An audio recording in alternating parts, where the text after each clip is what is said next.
चक्षुरुन्मिलितं येन तस्मै श्रीगुरवे नमः। श्रीचैतन्यमनोभीष्टं स्थापितं येन भूतले स्वयं रूपः कदा मह्यं ददाति स्वपदान्तिकं।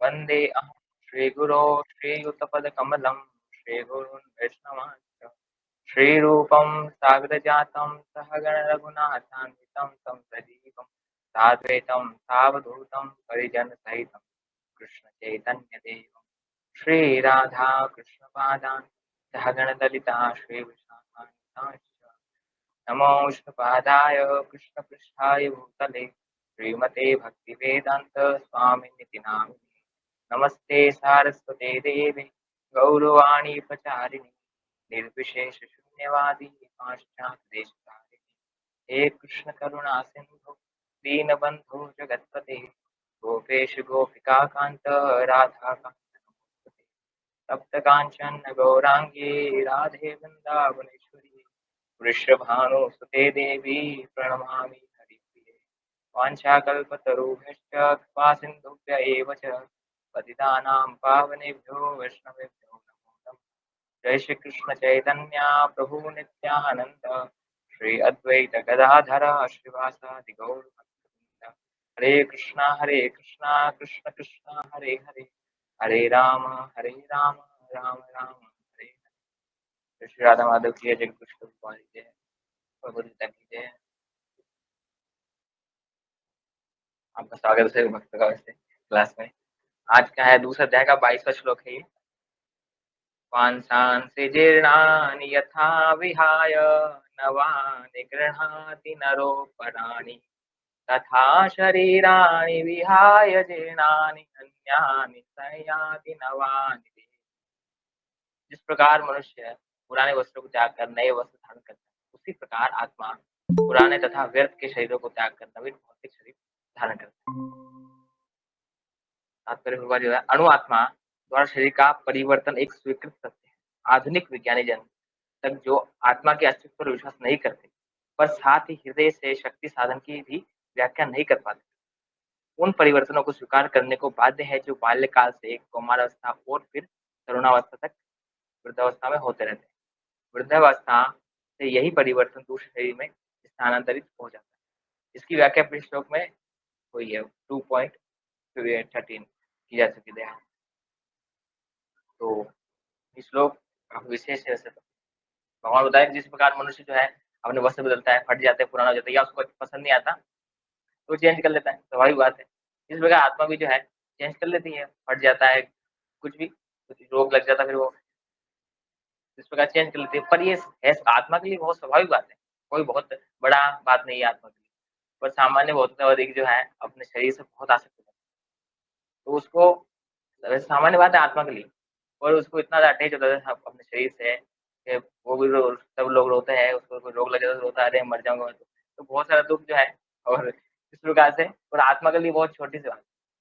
इस प्रकार से कई सारे जो है उसने शरीर जो है चेंज किए, कुछ 84 लाख योनियां कई सारी उसे भ्रमण की इस प्रकार से, और करता रहता है वो, और चलता रहता है। पर आसक्ति जैसे हालांकि इसके अंदर आसक्तियां नहीं है पर तो भी हम आसक्ति भी देख सकते हैं।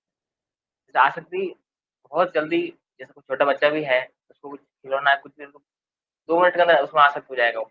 तो आसक्ति क्योंकि जीवात्मा के अंदर जो चीजें हैं कुछ जैसा आसक्ति वो भी मूल रूप में जीवात्मा के अंदर है, पर यही बात वो कभी विकृत हो चुकी है। तो भगवान के अंदर आसक्ति होनी चाहिए, भगवान के भक्तों है, भगवान नाम है, पर वो यहाँ आके पूरा जो है अनक्लीन हो जाता है, यहाँ अशुद्ध हो जाती है वो हमारी जो भावना है सारा।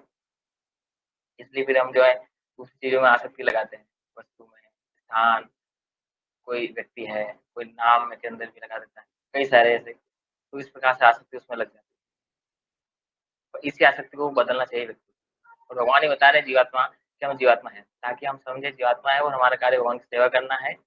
इसलिए हमारा ये भी कार्य है कि हम जो हमारी आसक्ति है कई जगह लगी हुई आसक्तियाँ, वस्तु के अंदर, व्यक्ति के अंदर, स्थान, कई सारे स्थान में आसक्त हो जाते हैं। अपना घर है बढ़िया, कोई रूम है बहुत अच्छा सजावट किया है, बहुत आसक्त हो जाता है व्यक्ति। कोई स्टडी रूम है किसी व्यक्ति का तो वहाँ पर भी आसक्त हो जाता है। तो आसक्ति सामान्य बात है जीवात्मा की, पर वो गलत जगह आसक्त है। इसलिए भगवान के नाम में या भगवान की चर्चा में उसको इस प्रकार से आसक्ति लगानी चाहिए। जिस प्रभुपा जी बताते कि सब चीज़ हमारे अंदर है, जैसे काम है, शुद्ध प्रेम भगवान के धाम में है, पर वो यहाँ जब जीवात्मा आती है, तो वो फिर काम में परिवर्तन हो जाता है। जैसे एक पानी की बूँद जो है वर्षा हुई, तो ऊपर से तो बिल्कुल शुद्ध क्लीन जो पानी की बूँद आई, पर नीचे आते मिट्टी में मिलकर कीचड़ बन गया सारा। इस प्रकार से जीवात्मा है, उसके अंदर कई सारी भावनाएँ हैं, कई सारे उसके अंदर जैसे अहंकार जैसे शुद्ध अहंकार, या तो अशुद्ध अहंकार है, मिथ्या अहंकार वाला है। तो इस प्रकार से काफ़ी चीज़ें यहाँ भौतिक जीवन में आने के बाद दूषित हो जाता है। जैसे आसक्ति है, आसक्ति अच्छा है। आसक्ति आपको भगवत-धाम भी ले जा सकती है और भौतिक जगत में भी रख सकती है यहाँ पर। बस आसक्ति लगाना किसमें ये आपको समझना चाहिए। और इसमें अणु आत्मा के बारे में बता रहे थे। कि अणु आत्मा का जो परिवर्तन है स्वीकृत सत्य है, मतलब इसे कोई झुठला नहीं सकता। जैसे मायावादी कहते हैं कोई जैसे हाँ, कुछ ऐसे है संस्था, वो बोलते हैं कि शरीर मतलब मनुष्य जीवन है, जैसे किसी का बॉडी मनुष्य, तो अगला जीवन उसको मनुष्य का मिलेगा। मतलब ऐसा इतना अच्छा फिलॉसफी बिठाते हैं। कई सारे ऐसे व्यक्ति वो उनको पता है, मतलब वो बोलते हैं कि जानवर नहीं बनेंगे। जैसे एक मनुष्य है, उसके अंदर जीवात्मा मानते हो? पर वो जो मनुष्य जीव के अंदर जीवात्मा है, वो अगली बार मनुष्य शरीर मिलेगा। ऐसा नहीं है कि पशु मिल जाएगा। उनको पूछो ये कौन-सा कोई है? ऐसा नहीं होता। उसने जैसे कर्म किया उसको मिलता है।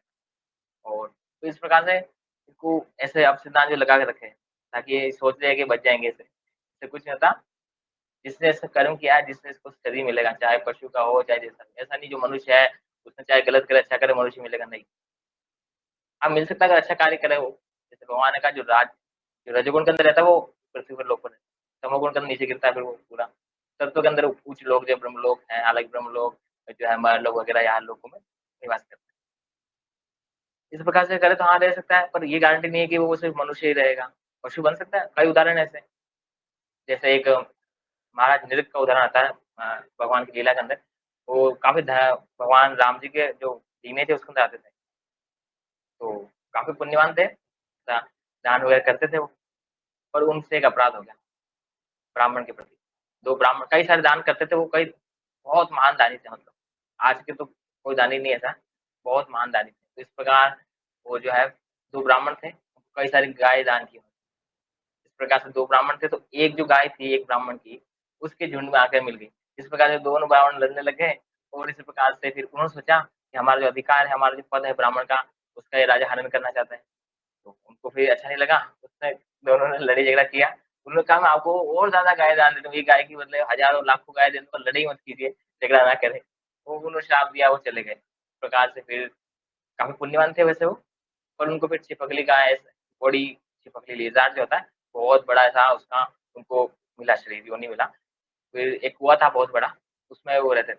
भगवान द्वारका लीला में ऐसा प्रसंग आता है, वहाँ पर फिर भगवान के जो पूरा उनके जो पुत्र थे कई सारे, जैसे प्रद्युम्न भी थे, अनिरुद्ध भी थे, अनिरुद्ध नहीं अनिरुद्ध नहीं, हाँ, प्रद्युम्न और भी जो सांब ऐसे कुछ उनके कई सारे पुत्र थे। तो वो गए थे, वहाँ से खेलने वगैरह तो उन्होंने देखा छिपकली है, वो आके गए भगवान के पास गए, फिर बताया इन्हें, फिर भगवान वहाँ आए और भगवान ने हाथ आगे किया, वो निकल गए। फिर उन स्तुति की सारा कुछ बताया, भगवान को ऐसे ही पता है। तो भगवान ने पूछा उनसे कैसा भी बताया, स्तुति वगैरह किया, भगवान की परिक्रमा वगैरह किया, फिर वो चले गए। भगवान से पूछा उन्होंने, क्या मैं अब जा सकता हूँ स्वर्गलोक?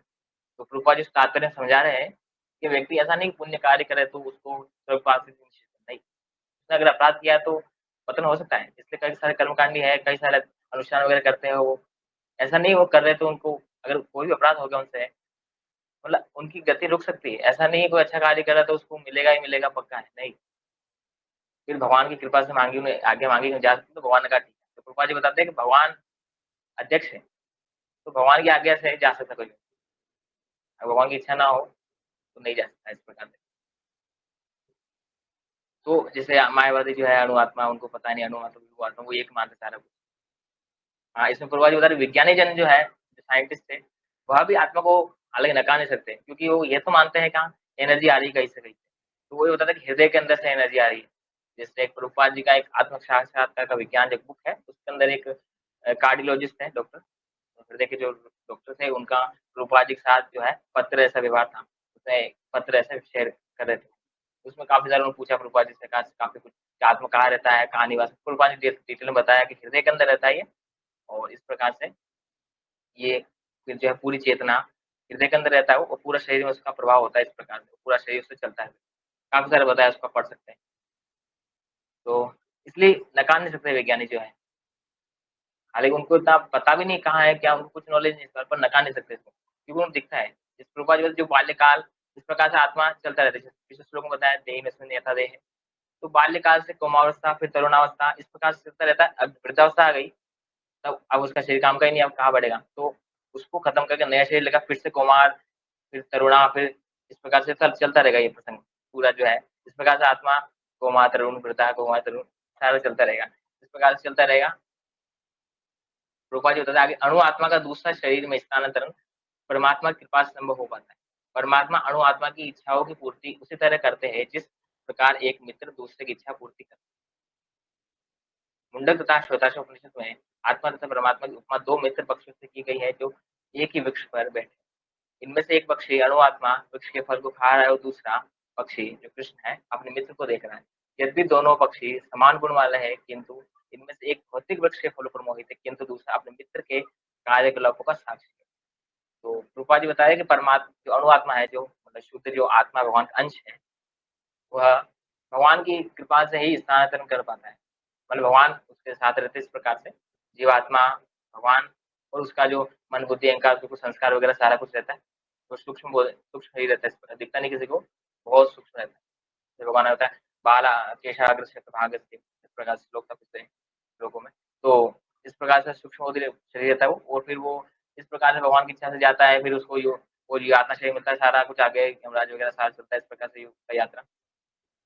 इस प्रकार से वो चल पाते हैं। जैसे एक रूपा जी पिछले श्लोकों में तात्पर्य बताते हैं कि जीवात्मा की इच्छा भगवान पूरी कर सकते हैं। जैसे जीवात्मा कार्य इच्छा करना कर सकता है जीवात्मा। वो ऐसा नहीं इच्छा कर सकता, वो पूरी कर सकता है, वो पूरी नहीं कर सकता। भगवान की कृपा से पूरी हो सकती है। जैसे कोई वो रूपा जी उदाहरण देते हैं वहाँ पर कोई माली है, बगीचे में रहता है, तो वो जानता है कौन से पुष्प की खुशबू है। तो इसलिए भगवान सभी की इच्छा जानते हैं। जैसे कोई भी माली है तो उसको पता है कौन सी पेड़, कौन से फूल की खुशबू है, गुलाब की है या चंपा की है, जो भी। इस प्रकार से भगवान जानते हैं किसकी क्या इच्छा और क्या देना क्या नहीं देना वो सब जानते हैं। इसलिए आप भगवान को जैसे ऐसा नहीं दिन भर माँगना चाहिए भगवान से कुछ ना कुछ, सब जानते हैं भगवान। आप प्रार्थना कर सकते हैं भक्ति के लिए जैसे और बहुत ही चीज़ें नहीं माँगनी चाहिए, बिल्कुल बोलते हैं। तो और अणु आत्मा तो इस प्रकार से पूर्वज बताया शरीर जो है एक वृक्ष के रूप में है और उसपे अणु आत्मा, विभु आत्मा है। अणु आत्मा मतलब कि जो जीवात्मा जो है हम सारे जीवात्मा और विभु आत्मा मतलब कि भगवान। विभु विभु नाम से ही स्पष्ट हो रहा है कि मतलब बड़ा, महान कुछ ऐसा। तो भगवान महान आत्मा है, परमात्मा है। उन्हीं से सारी आत्माएँ, जीवात्मा जो शुद्ध अंश है, उन्हीं से प्रकट होते हैं इस प्रकार से। और भगवान और अणु आत्मा जो है शुद्ध अंश है भगवान का, उसका कार्य सेवा करना है। जैसे भगवान की 3 शक्तियाँ हैं, एक आध्यात्मिक शक्ति, भौतिक शक्ति, अंतरंग शक्ति, आध्यात्मिक शक्ति और तीसरी तटस्थ शक्ति। उस तटस्थ शक्ति के अंश है जीवात्मा। इसलिए जीवात्मा को जीव शक्ति भी बोलते हैं कई काफ़ी जगह, रूपा जी ने काफ़ी जगह जीव शक्ति। तो जीव भगवान की शक्ति है। तो इस प्रकार से जो हम जीवात्मा सामान्य, हम यहाँ पर फल खा रहे हैं, कौन से सुख-दुःख, खट्टे-मीठे जो फल है वो खा रहे हैं और भगवान जो है उसका अवलोकन कर रहे हैं, देख रहे हैं इस प्रकार से। यद्यपि प्रभुपाद जी बताए दोनों समान, दोनों पक्षी जो है पक्षी मतलब कि आत्मा और भगवान परमात्मा को बता रहे हैं यहाँ पर। दोनों समान गुण वाले हैं, समान गुण वाले मतलब कि भगवान आध्यात्मिक, जीवात्मा भी आध्यात्मिक। वो भी नित्य है, हम भी नित्य, वो भी शाश्वत, हम भी शाश्वत। पर मात्रात्मक दृष्टि से हम अलग है। ऐसा नहीं मात्रा में ऐसे जैसे प्रभुपाद जी भगवद गीता के स्टार्टिंग में बोलते हैं कि जीव चेतन है, पर परम चेतन नहीं। भगवान कृष्ण जो परम तत्व है, भगवान है, परब्रह्म वो परम चेतन है। तो हम सिर्फ चेतन है, भगवान परम चेतन है। तो इस प्रकार से मात्रात्मक दृष्टि से हम अंतर हैं। गुणात्मक दृष्टि से सेम है, हाँ, वो भी नित्य, हम भी नित्य, हम भगवान, हम मतलब भगवान वो भी शाश्वत, हम भी शाश्वत। इस प्रकार से काफ़ी चीज़ें सिमिलर है। पर मात्रात्मक दृष्टि से हम भगवान परम चेतन है, हम चेतन हैं। भगवान इच्छा हम इच्छा कर सकते हैं, हम उसे पूरा नहीं कर सकते। भगवान उसको पूरा कर सकते हैं, सब कुछ कर सकते हैं, जैसे भगवान बताते हैं, "अहं सर्वस्य प्रभुः मत्तः सर्वं प्रवर्तते।" हम ये बोल नहीं सकते ऐसा है लोग, हम कहाँ तो भगवान बोल सकते हैं, इसलिए अंतर है। पर मायावादी जो धूर्त व्यक्ति है उनको पता नहीं कुछ, वो मतलब एक ही है, अणुआत्मा, विभुआत्मा सब एक ही है भाई, एक ही है। उनको कुछ एक कैसे अभी ऐसे बहस चल रही है अभी काफ़ी सारी कुछ 2 हफ्ते वैसे, तो उनके बीच में ऐसा राधा-रानी को लेकर के वो एक बोल रही है यहाँ पर प्रकट हुई राधा-रानी, तो ऐसा कुछ चल रहा है। तो ये दोनों बहस चल रही क्यों है? क्योंकि दोनों का मत अलग-अलग है इस प्रकार। और जैसे कई सारे अलग-अलग मत हैं ऐसे, कई शैवाइट है, कई शक्ति को मानते हैं, तो अलग-अलग मत है। तो इसमें स्वाभाविक है कि सभी का जो है इंटेंशन, बुद्धि सब कुछ अलग है, सभी जीवात्मा अलग-अलग है, एक नहीं हो सकता। अभी आप इतने सारे व्यक्ति मुझे सुन रहे हैं, मैं बोल रहा हूँ, तो अलग-अलग है, स्वाभाविक बात है। तो इसलिए हम मायावादी सबको एक मानते हैं। उनको अगर हम वास्तविकता में देखें, तो मायावादी फिलोसॉफी बिल्कुल एक सामान्य बच्चा जो है वो भी समझे, ये कहाँ से हो सकता है? और वो उसको पता नहीं बड़े-बड़े शब्दों से वो ब्रह्म अकथनीय है, अवर्णनीय है, ऐसा शब्दों से जोड़-जोड़ के उसको बहुत इसमें बढ़ाते हैं। तो कोई मतलब नहीं। भगवद गीता में और कई सारे वैदिक शास्त्रों के अंदर ब्रह्म को बताया गया है, हाँ ठीक है ब्रह्म है पर सिर्फ ब्रह्म भी नहीं है, उसके ऊपर भी है। ब्रह्म तो स्टार्टिंग है, ब्रह्म से लेकर फिर उसके बाद परमात्मा। परमात्मा के बाद भगवान जो पूर्ण अनुभूति, श्री भगवान की पूर्ण अनुभूति भगवान कृष्ण के रूप में उनका ऐश्वर्य पूरा प्रकट होता है इस प्रकार। ब्रह्म हाँ ठीक है, ब्रह्म भी है, सिर्फ ब्रह्म नहीं है। ब्रह्म के अंदर होता है सिर्फ जहाँ प्रकाश है। जैसे प्रभुपाद जी उदाहरण देते हैं कई बार, जैसे सूर्यदेव है, उनका प्रकाश है तो ब्रह्म उनका एक थोड़ा-सा ऐसे दिखता है हमको गोला सा ऊपर हाँ, रूप है गोल, तो परमात्मा की अनुभूति जैसे जैसे ब्रह्मवादी कोई है तो ब्रह्म ऐसे चिंतन वगैरह करता है, फिर धीरे-धीरे आगे बढ़ता होगा, हालाँकि उसको मुश्किल है वो बढ़ना उसका। परमात्मा लेवल पर आता है, फिर वो थोड़ी-सी तपस्या करता है, अष्टांग योग वगैरह करता है, भगवान का दर्शन होता है उसको, फिर उसको भगवान का जो चतुर्भुज रूप है भगवान का, उसका दर्शन होता है तो उसको फिर हृदय में इच्छा होती है भगवान की मैं इसकी सेवा करूँ, कितने सुंदर है भगवान, इतनी बड़े नेत्र है भगवान के, इतनी बड़ी न सुंदर नासिका है, सुंदर तिलक है, सुंदर कुंडल है, सुंदर ललाट है, इतने सिंह समान के कंधे हैं, इतने भगवान सुंदर पीताम्बर धारण किया है, हाथ में गदा शंख चक्र है, इतना कमल पुष्प की माला है, तो उनको फिर सेवा की इच्छा होती है। फिर वो इस प्रकार से बढ़ते-बढ़ते फिर भक्ति योग जो हम यहाँ हम कहें कि फिर भगवान की वो धीरे अनुभूति कर पाते। तो भगवान की जो अनुभूति है, पूर्ण अनुभूति है भगवान की। इसलिए प्रभुपाद जी ने भक्ति योग हमको दिया। चैतन्य महाप्रभु गुरु परंपरा भक्ति योग दिया है। अष्टांग योग हाँ, प्रमाणिक नहीं है अभी, हालाँकि प्रमाणिक है पर इस युग में व्यावहारिक नहीं है। और पर भक्ति योग एडवांस दिव्य है। भगवान भी भक्ति योग की कई बार महिमा खुद बोल रहे हैं कई जगह, कई जा रहे हैं। भगवत गीता में भी अलग-अलग शास्त्र में रामचरितमानस में भी बोल रहे हैं एक बार राम भगवान राम बोल रहे थे, मतलब उनका भी एक गीता है।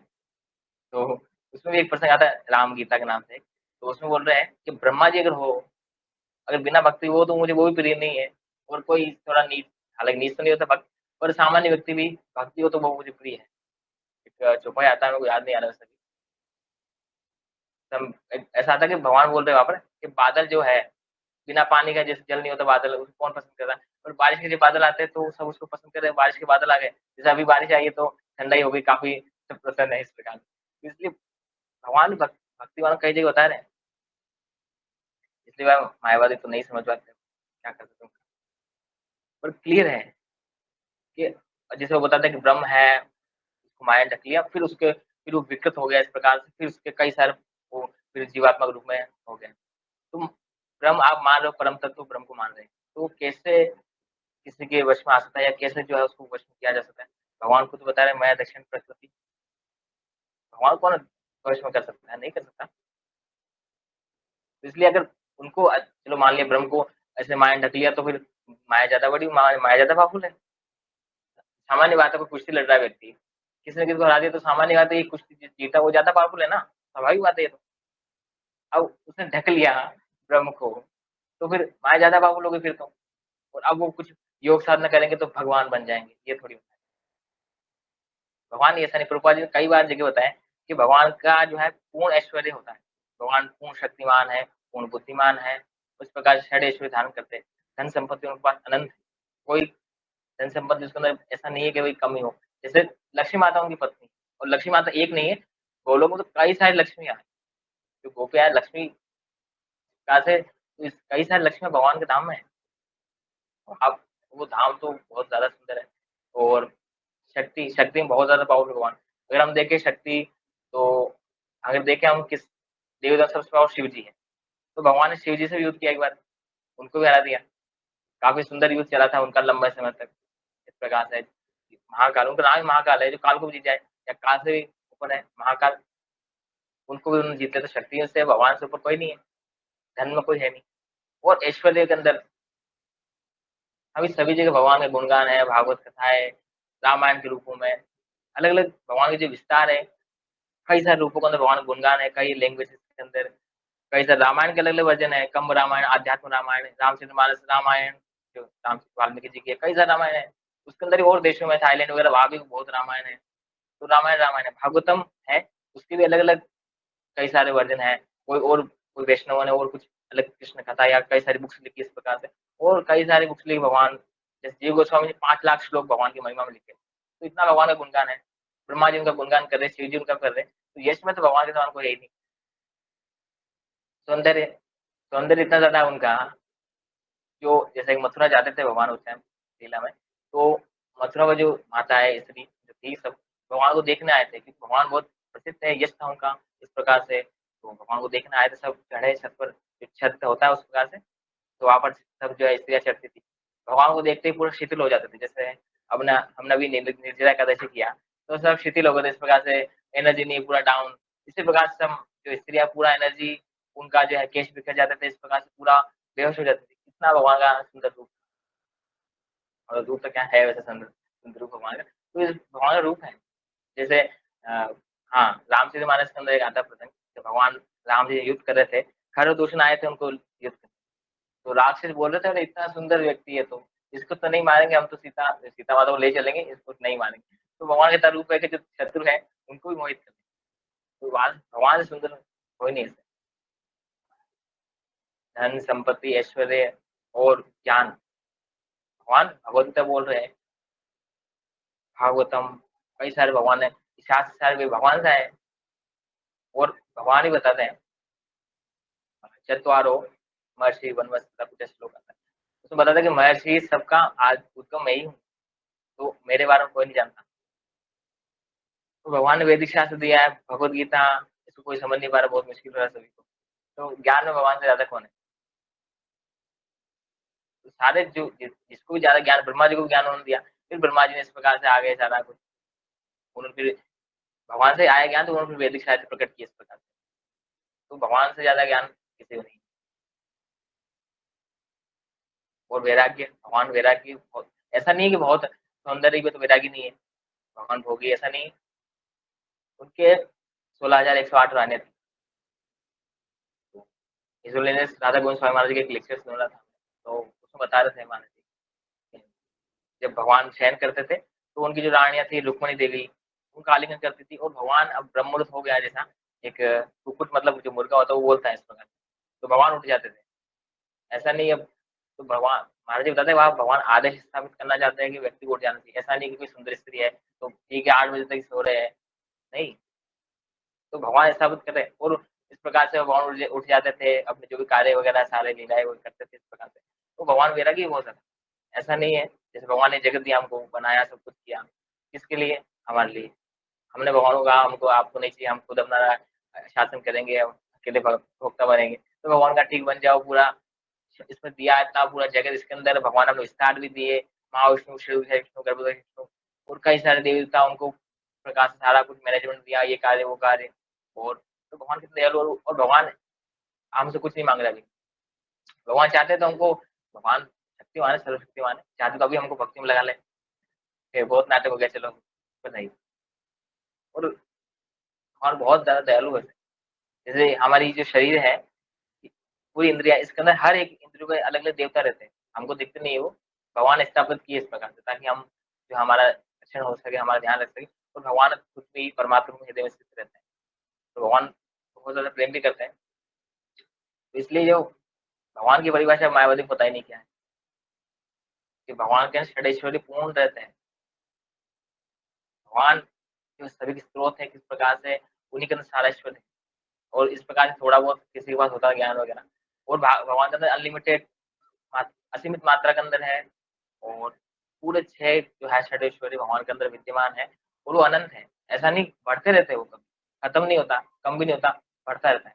सौंदर्यता और बढ़ती है। तो जैसे प्रभुपाद जी बता रहे हैं शक्ति जो है भगवान कई पराशय शक्ति विविधेषु श्रूयते। तो भगवान कई सारी शक्तियाँ हैं और भगवान की शक्तियाँ बढ़ती रहती हैं।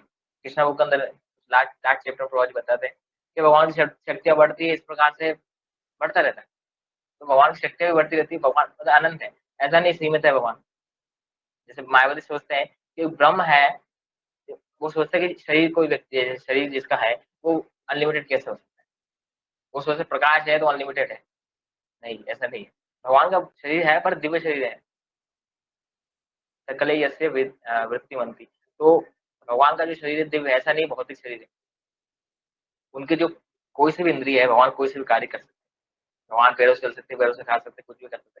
तो भगवान अचिंत्य है।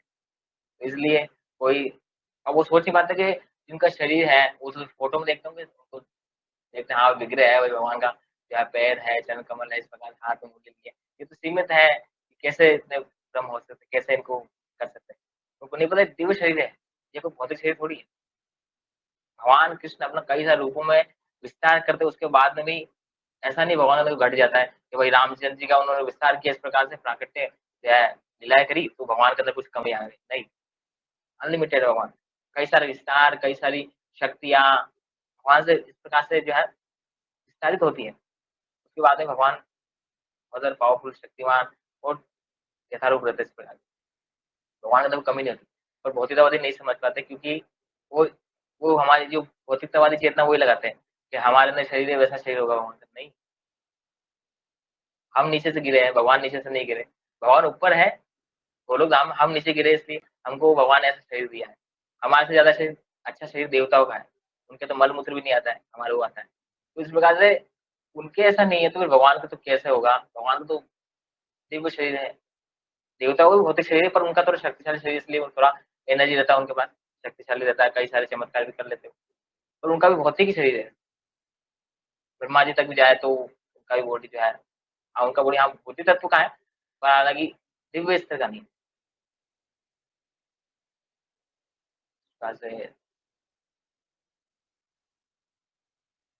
इस प्रकार से प्रभुपाद जी बता रहे हैं कि एक स्वामी है और एक सेवक है। स्वामी है भगवान कृष्ण जो विभु आत्मा है और सेवक है अणु आत्मा। और अणु आत्मा का जो दुःख का कारण है प्रभुपाद जी बता रहे हैं, संबंध की विस्मृति उसके वृक्ष से दूसरे वृक्ष पे जाने कि जब भूल जाता है ये संबंध वास्तविक संबंध, तो फिर वो दूसरे चेंज करता रहता है। तो वास्तविक अगर हम देखें तो मूल दुःख जो है सारा इसी कारण से आ रहा है कि हम भगवान को भूल चुके हैं। भूलिया तुम्हार आसिया भूलिया तुम्हार संसारे आसिया, ते नाधा विद व्यथा। क्या बोलते हैं, भूल के भगवान इसलिए दुःख पा रहे हैं, कारण यही है वास्तविक। हम भले ही दूसरे सोचे कि हमको धन नहीं है इसलिए दुखी है, हम घर-बार नहीं है इसलिए दुखी है, या हमको पत्नी नहीं है इसलिए दुखी है, माता-पिता नहीं है, अनाथ है इसलिए दुखी है। ये कारण टेम्परेरी, वास्तविक कारण ये है कि हम भगवान को भूल जो याद करते हैं भगवान को, स्मरण करते हैं, जो भगवान की चेतना में निमग्न है, वो सुखी है वास्तव में। कई उदाहरण ऐसे प्रभुपाद जी, आचार्यगण, तो भौतिक वस्तु हो ना हो सब कुछ फ़र्क नहीं पड़ता। जैसे हमारे गोल किशोरदास बाबा जी महाराज 192 माला करते थे, पूरा वैरागी जीवन, साक्षात वैरागी मूर्ति। तो हैप्पी बिल्कुल और होते तो भले ही कितने सुखी साधन संसाधन हो उनके पास, पर वो तो भी सुखी नहीं रह सकते। क्योंकि उनका जो मेन आत्मा का जो कार्य है, स्वभाव है, उसको भुलाकर सोचे यहाँ सुख, वहाँ सुख नहीं मिलेगा। इसलिए प्रयास करना चाहिए व्यक्ति को कि अपना जीवन इस प्रकार से ढाले कि वो ज़्यादा भगवान की भक्ति भजन कर पाए, भगवान का स्मरण कर पाए। उसको ऐसा ना हो, जैसे कई सारी चीज़ें उसको ध्यान रखना चाहिए। जैसे अभी आसक्ति में, तो विशेषकर फ़ोन से तो बचना चाहिए। मोबाइल बहुत ज़्यादा खतरनाक अभी कलयुग के अंदर मैं देख रहा हूँ। मैंने काफ़ी महसूस किया है। फ़ोन बहुत ज़्यादा इसमें व्यक्ति की बहुत ज़्यादा आसक्ति है। प्रयास कीजिए थोड़ा फ़ोन को दूर रखिए और देखिए भी तो अच्छा से देखें उसको। जैसे कई सारे ऐप वगैरह है, उसको एक आता है वेलबीइंग नाम से फ़ोन के अंदर, उसके टाइम सेट करें इतना मिनट चलाना है मेरे को, इतना सा, तो उससे आपका रक्षा होगा, नहीं तो आप फिर फँस जाएँगे। क्योंकि माया बहुत प्रबल है और हम इतना बहुत ऊँची स्थिति में नहीं है कि हम कुछ भी देखें और वैसे भी उनको नहीं देखना चाहिए। केवल वो अपना कचरा अंदर भरना जैसा है। इतना कचरा हमने भक्ति में आने से पहले से इकट्ठा कर दिया है, उसके भक्ति में आने के बाद भी अगर इकट्ठा करते रहेंगे तो फिर कुछ नहीं होगा।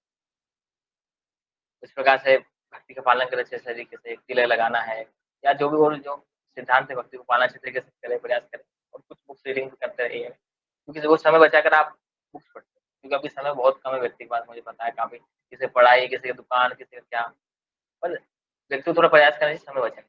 काफ़ी सारी ऐसी चीज़ें हैं, जैसे हालाँकि इंस्टाग्राम तो बहुत फेमस है अभी, सब रील्स वगैरह चलाते रहते हैं फालतू-फालतू। आप तो नहीं चला सकते सब, पर तो भी बचना चाहिए इससे। तो एक लिमिट रखें हाँ, इतना मिनट ही चलाना है मेरे को और कुछ कार्य विशेष है, कुछ कुछ सेवा का कार्य या कुछ तो वो ठीक कर सकते हैं, पर ज़्यादा उसमें रमण नहीं करना। फ़ोन के अंदर जैसे यूट्यूब है, हाँ, यूट्यूब में आप लेक्चर सुन सकते हैं, वो कर सकते हैं। बाकी काफ़ी सारे जो ऐप्स है वगैरह व्हाट्सएप है, भक्तों से कुछ बात करिए ठीक है, अनावश्यक भौतिकतावादी से बात ना करें। वो भी अब भक्ति के लिए बिल्कुल अनुकूल नहीं है, अच्छा नहीं है, हानिकारक है बहुत ज़्यादा। और वास्तविकता यही है कि हम इसको भूल चुके हैं भगवान अपने संबंध को, इसलिए दुखी हैं। जैसे अभी हम थोड़ा बहुत संबंध अभी हम समझ पा रहे हैं कि हाँ, भगवान है, हम दास है, तो हम थोड़ा बहुत सुखी हो पा रहे हैं, हमको लग रहा है ऐसा। सभी का अनुभव होगा भक्ति में जुड़े हैं, वास्तविकता है ये।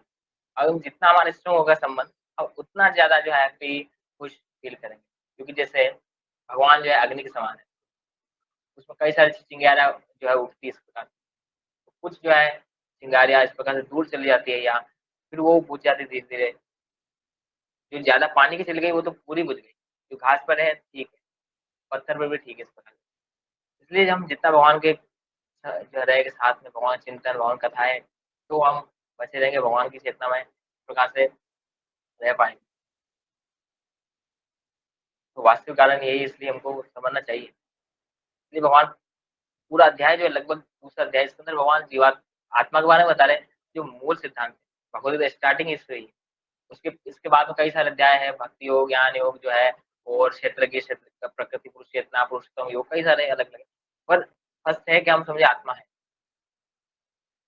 अगर हम जैसे कोई व्यक्ति खुद जैसा सोचता है, जैसे सोचता है मैं इनका लड़का हूँ, इनका पुत्र हूँ, तो वो वैसे ही कार्य करेगा। या मैं सोचता हूँ ये जॉब करता हूँ, तो उसकी चेतना वैसे ही कार्य करेगी। जैसे कोई वणिक वर्ग का व्यक्ति है, दुकान वाला व्यक्ति, तो उसकी बोलना, करना, चालना सब कुछ हरकतें, व्यवहार सारा कुछ वही रहेगा। कुछ न कुछ सामान ले लिया, तो पूछा ये कहाँ से लिया? ये मार्केट होलसेल के लिए से लेते हैं या महँगा ले लिया, तो इस प्रकार से वो दिमाग चलेगा। जैसा हमको समझेंगे हम जीवात्मा है, तो हमारे कार्य भी वैसे होंगे फिर। चलो हम सोचेंगे नहीं जीवात्मा भगवान का भक्ति करेंगे, तो फिर हमारी चेतना भी वैसी होगी। तो भक्त है, तो फिर वो भगवान की चर्चा करेगा। कुछ भी उसको दिख गया ऐसा भगवान से संबंधित चीज़ या कुछ भी ऐसा उसको स्मरण हो गया भगवान का, तो बातचीत करेगा भगवान के संबंधित प्रकार से। और जहाँ उसको अनुकूल नहीं होगा वो बचेगा वहाँ से। रूपा जाके बताते हैं जीव आत्मा प्राकृत शरीर रूपी वृक्ष पर अत्यधिक संघर्षशील, किंतु जो ही वह दूसरे पक्षी को परम गुरु के रूप में स्वीकार करता है, जिस प्रकार अर्जुन का कृष्ण का उपदेश ग्रहण करने के लिए स्वेच्छा से उनकी शरण हो जाता है, जो ही परतंत्र पक्षी तुरंत सारे शोकों से विमुक्त हो जाता है। इस प्रकार से मुंडकोपनिषद और श्वेताश्वपनिषद दोनों के अंदर एक श्लोक आता है, समाने वृक्षे पुरुषो निमग्नो अर्षिणया शोचति मुह्यमान् युष्टं सदा पश्यन्ति अनमीषमस्य महिमान इति श्रुतशोक। तो प्रभुपाद जी बता रहे हैं कि इस जीवात्मा जो है प्राकृत शरीर, ये हमारा शरीर है, प्राकृत शरीर मतलब कि एक तो अप्राकृत मतलब प्राकृतिक गुणों से जो निर्मित है, प्राकृत है। अप्राकृत मतलब प्राकृतिक गुणों से परे जो जितने भी शरीर है, वो अप्राकृतिक। तो प्राकृत शरीरों को जो ये वृक्ष पर अत्यधिक संघर्ष, यहाँ पर संघर्षशील है हम, ऐसा नहीं बहुत आनंद में, हर कार्य के लिए संघर्ष है हमारा। एक छोटी जॉब थी उसके लिए भी बहुत सारा पढ़ना रहेगा आपको, उसके बाद लगे ना लगे आपको कोई गारंटी नहीं है। आपको नींद खराब करनी पड़ेगी, आपको संघर्ष करना पड़ेगा। और सिर्फ जॉब की बात नहीं, जॉब लग भी जाए उसके बाद में वहाँ पर कार्य करो आप। थोड़ा-सा आपको गलती हो तो आपको निकाल सकते हैं, कुछ हो सकता है। तो संघर्षशील व्यक्ति यहाँ पर जो है जीव बहुत संघर्षशील है, कुछ आनंद का स्थिति नहीं है। हर एक कार्य के लिए उसको छोटा-सा सुख भी चाहिए उसको, तो बहुत संघर्ष करना पड़ता है। छोटा सुख सुख चाहिए उसको कि मेरे बच्चे अच्छे-अच्छे बोले, तो पहले उसको शादी करना पड़ेगा, उसके फिर बच्चे होंगे तो वो बोले ना बोले उसकी इच्छा। बच्चे कई सारे गलती हो सकते हैं। अच्छा कई सारे तो माता-पिता आदत नहीं करते, गलत व्यवहार रहता है उनका, गलत ही बोल देते हैं, बिल्कुल रिस्पेक्ट नहीं होती। इस प्रकार से थोड़ा सुख पाने के लिए व्यक्ति इधर-उधर बोलता है, उनको कुछ नहीं मिल पाता। पर वास्तविक सुख भक्तों की संगति में है। जैसे मैंने देखा अभी, काफ़ी साल अभी फ़ील करता हूँ। जैसे हम इस्कॉन में जाते हैं, सभी भक्तों का व्यवहार, मिलना-जुलना बहुत ज़्यादा सुंदर है। उनका आपस में डीलिंग, बातचीत करना, इतना तो भौतिकतावादी जीवन में कभी पा नहीं सकता, उनको नहीं मिलता है इतना रस। वो बस उनका फैमिली होता है, बातचीत करते हैं। क्योंकि वास्तविकता क्या होती है कि व्यक्ति जब भगवान से प्रेम करता है ना, तो उसका सभी जीवों से प्रेम, जैसे भगवान होता है सर्वभूत हिते रता, सभी जीवों के जो हितों के अंदर कार्य करता है। जिस प्रभुपाद ने किया, पाश्चात्य देश में गए, वहाँ पर प्रचार किया। जैसे भक्तिनाथ ठाकुर जी बोलते हैं कि 5 हमारा जो इंडिया जो है, हमारी भारत, या जो पवित्र भूमि भारत, जैसे भारत छोटा तो नहीं पूरा भारत है वैसे, पर धीरे-धीरे होते-होते भगवान की ये मुख्य स्थान है वैसे ये। जो भारत अभी हम देख रहे हैं, ये पूरा, ये भगवान सेंटर है भगवान। भगवान की लीलाएँ यहाँ पर होती है क्योंकि ये पवित्र है वैसे। बाकी पहले भारत था वैसे, जिसको कभी इलाहाबाद या भारतवर्ष इस प्रकार से नाम था।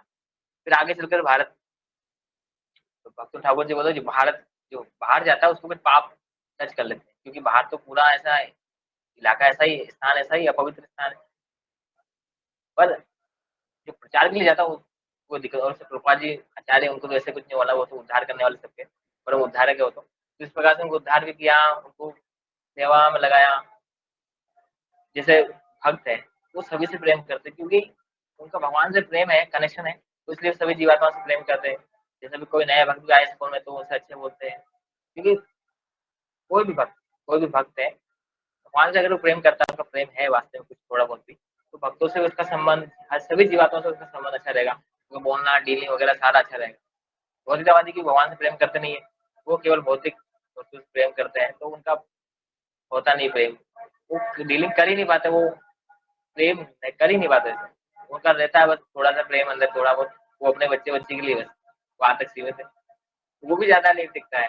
जिस प्रकार से भौतिकतावादी जीवन है ही बहुत ज़्यादा बेकार। कुछ नहीं मिलने वाला उनको वास्तव में। और वास्तव में कोई सुख नहीं, पता नहीं लगे हुए इसके अंदर। उस जो है, जिसे प्रभुपाद कहता है कि संसार जो है नीरस है, कुछ नहीं है। वास्तविक रस तो भगवान कथाओं में, इनमें लीलाओं में, तो यहाँ से भगवान को जुड़ना चाहिए भक्त। अब जैसे कई सारे व्यक्ति जो फ़िल्म, टीवी वगैरह देखते रहते हैं, वो सोचते हैं यहाँ पर थ्रिल हो, एक्शन हो। कृष्णा को पढ़ो, भागवतम पढ़ो, रामायण पढ़ो, कितना थ्रिल है। कर-दूषण को मार रहे हैं भगवान, यहाँ पर विदुर, जयद्रथ, उनको भगवान दंतवक्र वगैरह कई सारे राक्षस का जो है एंड कर रहे हैं पूरा। अब वो सुनिए बहुत अच्छा लीला है बढ़िया सुंदर। तो पता नहीं वो, तो इस प्रकार से प्रभुपाद आगे बताते हैं। हाँ, प्रभुपाद जी बताते हैं कि संघर्षशील है, और जो पक्षी मतलब जीवात्मा जो है, परम भगवान गुरु को स्वीकार करेगा तो फिर वो सुखी रह पाएगा इस प्रकार से। और बहुत कम व्यक्ति जो स्वीकार करते हैं, गुरु भी स्वीकार करते हैं, फिर कुछ अप्रामाणिक होता जाता है। हालाँकि उनको पता नहीं, वो जुड़ जाते हैं उनसे। फिर वो बस वो कुछ बता देते हैं छोटा-मोटा कुछ चीज़ें, उनका जीवन में कुछ चैन नहीं होता, क्योंकि गुरु ही कचरा आदमी है, हालाँकि गुरु है नहीं, वो अगुरु ही है। गुरु मतलब गुरु होता है, वो नकली गुरु है। हालाँकि नकली गुरु बोले, जैसे प्रभुपाद जी का नकली, एक रिपोर्टर ने पूछा उनसे कि नकली गुरु, असली गुरु बताइए। प्रभुपाद ने नकली गुरु नहीं होता, गुरु गुरु होता है। वो तो बने हुए हैं फालतू, वो सिर्फ अभक्त है, उनका कुछ नहीं होता। उनके जीवन में कुछ है, खुद का ही जीवन परिवर्तन नहीं होता उनका, उनकी नशे वगैरह लगे रहते हैं। वो उनको क्या छुड़वाएँगे? वो खुद इतना आसक्त है भौतिक जीवन के अंदर। वो केवल बात करेंगे परमात्मा ठीक है, फिर वो पिछले जीवन में वो लौट जाएँगे पूरा। बाहर-बाहर से रहते हैं। और उनके जो शिष्य है तथाकथित, जो धूर्त शिष्य है, मूर्ख है वैसे, वो लगे रहते हैं, उनके उनको कुछ मिलता नहीं है, उनको कुछ नॉलेज वगैरह रहता नहीं है। उस प्रकार से पूरा जीवन व्यस्त होता है। इसलिए एक प्रमाणिक गुरु आवश्यक है। जैसे भी कई सारे प्रचार हो रहा है कि गुरु होना चाहिए गुरु। अब इसका मतलब ये भी नहीं किसी को भी स्वीकार कर लो जाके, गुरु होना चाहिए मतलब जल्दी। जैसे कोई है धार्मिक व्यक्ति है, थोड़ा शिव जी जल चढ़ाता है, पूजा वगैरह करता है सुबह 4 बजे उठ के या 6 बजे उठ के, तो ठीक है उसको गुरु बना लीजिए। ऐसा नहीं है, गुरु की अलग योग्यता है, वो अलग टॉपिक है वैसे तो अलग ही। तो जैसे कई सारे होते हैं, जैसे मेरे पिताजी हैं, वो उनके भी गुरु है वैसे तो। हालाँकि प्रमाणिक तो नहीं है वो, पर वो ऐसा ही एक बुक था मेरा, उन्होंने पढ़ लिया था उसके अंदर। आत्म साक्षात्कार विज्ञान। उसमें पूरा मैंने अंडरलाइन किया था गुरु के बारे में, तो पिताजी ने पढ़ा, तो पिताजी ने कहा कि गुरु के बारे में लिखा है, गुरु स्वीकार करना चाहिए बोले। अब मैं क्या कैसे समझाऊँ कि गुरु तो प्रमाणिक होना चाहिए, और गुरु एक बहुत ऊँची बात है। हम योग्य नहीं गुरु स्वीकार करने के लिए। हम तो हालाँकि वैसे ही योग्य नहीं है, चाहे कितना ही कुछ कर लें। तो गुरुदेव बहुत दयालु है कि हमको स्वीकार कर लेते हैं। और एक करना चाहिए भक्ति धीरे-धीरे, और भगवान की कृपा से, जैसे भगवान इच्छा देखते हैं व्यक्ति। अगर वास्तव में उसकी इच्छा है भक्ति करने की, तो भगवान को गुरु प्रदान करते हैं। जैसे हिज होलीनेस राधानाथ स्वामी महाराज, उनका वो आए थे, कैसा उनका आपने देखा होगा कि सुना होगा भक्तों ने। गुरु की तलाश में इस प्रकार से गए थे पूरा, वहाँ से आए थे भारत, उन्होंने बहुत यात्राएँ की, बहुत अलग-अलग साधुओं से इस प्रकार से उनका मिलना हुआ। इस प्रकार से आगे चलकर प्रभुपाद जी से मिले वो, तो भगवान इच्छा देखता है व्यक्ति। अगर इच्छा ही नहीं है व्यक्ति के पास गुरु, तो फिर ठीक है, फिर वो नकली गुरु उनको मिलते हैं, फिर वो ठगे जाते हैं। और वो चाहते भी ऐसा ही है कि हाँ, नाम हो जाए गुरु का, कुछ नियम वगैरह ना हो, और अपना जो जीवन है, पशु वाला जीवन जिए अच्छे से, और बस इस प्रकार से पशु की मौत मरे वो, और बस उसमें कुछ ना। हालाँकि बोधिसत्व सुन ले तो बहुत वो चिढ़ जाएगा। जैसे एक भाई था मेरा, तो मैंने उसको बताया कि बहुत ही जगह पूछा था उसने कुछ थोड़ा-सा, तो मैंने बताया कि बहुत ही जगह जो है टेम्परेरी है, तो हो जाएगा खत्म वैसे तो। मैंने कल के अवतार आएँगे तो सारा कुछ होगा, फिर से चलता रहेगा इस प्रकार। तो घबरा गए काफ़ी वो। तो कह रहे ऐसा नहीं होगा, चलेगा। मैंने कहा नहीं होगा, हमेशा नहीं रहेगा। हालाँकि हाँ, प्रकृति जो है शाश्वत है। जो भगवान की शक्ति वो तो शाश्वत है, तो उसकी अभिव्यक्ति जो है टेम्परेरी है। जैसे प्रकृति, उसकी अभिव्यक्ति होती है एक भौतिक जगत के रूप में। थोड़े समय तक रहता है, कुछ कालों तक, कुछ मनवंतर वगैरह, उसके बाद फिर से नष्ट, फिर से इस प्रकार चलता रहता है पूरा। नष्ट होता है, फिर से चलता है, फिर से बनता है। पर हम सोचे पूरा लंबे समय तक नहीं चलता। तो इस प्रकार से प्रभुपाद जो है यद्यपि दोनों पक्षी एक ही वृक्ष पर बैठे हैं, किंतु फल खाने वाला पक्षी वृक्ष के फल के भोक्ता के रूप में चिंता तथा विषाद में निमग्न है। यदि किसी तरह वह अपने मित्र भगवान की ओर उन्मुख होता है और उनकी महिमा को जान लेता है, तो वह कष्ट भोगने वाला पक्षी तुरंत समस्त चिंताओं से मुक्त हो जाता है। इस प्रकार से अभी हम सुख दुख में ही हम सोचे थोड़ा सुख मिल जाए, इसी में लगे हुए हैं। इससे थोड़ा हटकर हम एक प्रमाणिक गुरु की शरण में जाए और भक्ति योग में लगे, तो फिर भगवान की कृपा से समस्त चिंताओं से हम दूर होंगे। जैसे हम भी देख सकते हैं, भक्ति से जुड़े तो जो चिंताएँ जो है काफ़ी कम है, हम समझ पा रहे हैं वास्तव में हमारे जीवन का उद्देश्य क्या है और हम जीवन में गंभीर हैं। बाकी भौतिकतावादी उनका कुछ पता नहीं है, वो केवल सुख-दुख में लगे रहते हैं। वो सोचते हैं ये कर लूँगा तो सुखी हो जाएगा और वास्तव में अटकलबाज़ी करते हैं कुछ करना, चाहे ये करो चाहे वो करो। वो सोचेगा मैं पूरा मेरा फर्स्ट, सेकंड, थर्ड ईयर हो जाए तो मैं खुश हो जाऊँगा, मेरा विवाह हो जाए तो खुश, नहीं होगा खुश, इससे दुखी हो जाओगे। वास्तविक आप भगवान की भक्ति में लगो जितना लगोगे आप उतना सुखी होगे।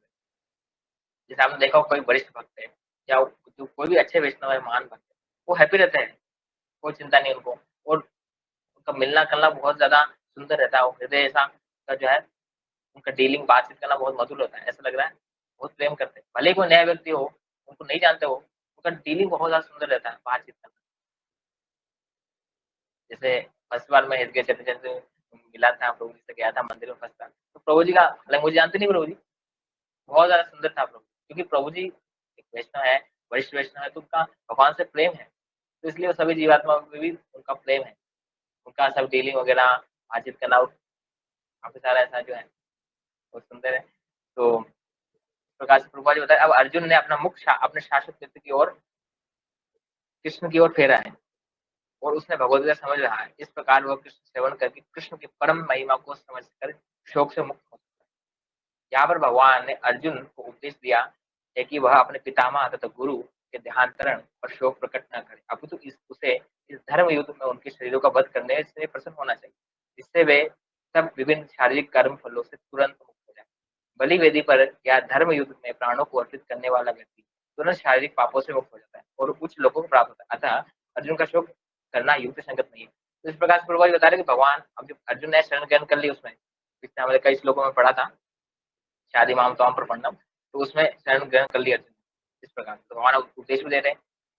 इस प्रकार से जैसे उनको शोक नहीं करना चाहिए कि धर्म युद्ध और जो पितामह है, उनको शरीर मिलना ही मिलना है, वो तो निश्चित है। चाहे उनको आध्यात्मिक शरीर मिले, चाहे भौतिक शरीर मिले, शरीर मिलना है। शरीर के बिना आत्मा नहीं रहेगा। चाहे आध्यात्मिक जगत में भी जाए, तो वहाँ भी उसका आध्यात्मिक शरीर मिलेगा उसको। यहाँ पर भौतिक शरीर मिलेगा, इस प्रकार से शरीर तो मिलना है। और प्रभुपाद जी ने बलि वेदी पर, जैसे बलि वेदी होता है, जैसे गोमेध यज्ञ होता है। मतलब हालाँकि अभी तो बैन है कलयुग के अंदर सारा कुछ, सारे युग के विशेष से वो तो है ही। उसके अंदर कोई गैया है, तो कुछ जैसे कोई बूढ़ा बैल है या तो उनका बलि देते ब्राह्मण। अब आप सोचिए ऐसा कैसे होता है रे? वो मंत्रों से उनका एक प्रमाणिक ब्राह्मण रहते हैं, एक जेन्युइन ब्राह्मण रहते हैं। इस प्रकार से वो कुछ मंत्रों से इस प्रकार से उनको करके एक नया शरीर मिलता है या ऊँचे लोगों तक उनकी प्रगति कर पाते हैं। ऐसा नहीं कि वो बाहर से दिखता है हिंसा हो रही है तो, पर वो हिंसा नहीं है। जैसे जो है ना, क्या नाम है, चारवाक, वो इसी बात पे बोलते हैं कि ये तो ऐसा है कि बलि दे के ऐसा करते हैं। वो बोलते हैं तो फिर अपने पिता की बलि दीजिए, उनको नए शरीर दीजिए, वो उनको पूछे मूर्खों को, वो एक अलग चीज़ है, आपको समझना पड़ेगा। अभी तो बैन है ऐसे कलयुग के अंदर, गोमेल जो यज्ञ है, उस टाइम वो ब्राह्मण इतने ज़्यादा पावरफुल थे, सोचो, जैसे बहुत ज़्यादा पावरफुल थे ब्राह्मण। ब्राह्मण के उनके साथ देवता भी मिलने आ जाते थे, बातचीत करते थे, इतना उनका लेवल था। उस टाइम उनका चेतना का लेवल भी अच्छा था।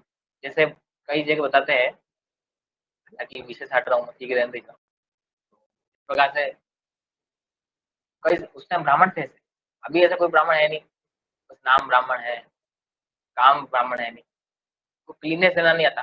फर्स्ट ब्राह्मण का है क्लीननेस और सत्यवादी था, सत्य बोलता है और क्लीननेस रहता है, उसको नहाना धोना क्लीन, सिर्फ बाहर से नहीं अंदर से दोनों से क्लीन रहता है। अभी तो नया खा जो है प्रसाद, प्रसाद तो क्या होता है, जो आहार ले रहे हैं वो भी बहुत गंदा है। मैंने कहीं सुना है हालाँकि कि जो ब्राह्मण वाले तथाकथित तो मीट वगैरह भी खाते हैं। मैंने कहा ये तो बहुत दूर है, ये तो कोई अच्छी बात नहीं। इसलिए प्रसाद उसका हर व्यवहार अ, शुद्धता होना चाहिए, क्लीननेस ज़रूरी है। इसलिए प्रभुपाद जी ने कहा कि भक्त को क्लीन रहना चाहिए, नहा धो के क्लीन तिलक लगाना चाहिए अच्छे से, प्रसाद लेना चाहिए भगवान का अच्छे से। और हालाँकि टाइम ज़्यादा हो गया होगा, तो इस प्रकार से भक्त जो ब्राह्मण वास्तविकता में बहुत सुंदर रहता है, शुद्ध, क्लीन, सत्यवादिता और कई सारे उसमें गुण रहते हैं। पर अभी कोई ब्राह्मण है नहीं इसलिए वो ये कि वेन है और अभी कर भी नहीं सकता, कोई योग्यता नहीं है इसकी। उस टाइम वो करते थे तो इसलिए प्रभुपाद जी बताया कि उनको फिर कुछ लोग प्राप्त होते धर्म युद्ध है, और जो धर्म युद्ध है जैसे कोई राजा है, आतताई है, उनको मारने के लिए या किसी रक्षा करने के लिए तो धर्म युद्ध कर उनको भी उच्च गति प्राप्त होती है। कुछ लोग लोग है वगैरह उच्च गति प्राप्त होती है। इस प्रकार से और अर्जुन का यहाँ पर शो करना युद्ध संकल्प में इस प्रकार से प्रभुपाद जी बता रहे हैं। और तो वैसे मेरे को लग रहा है काफ़ी ठीक है, हरे कृष्णा।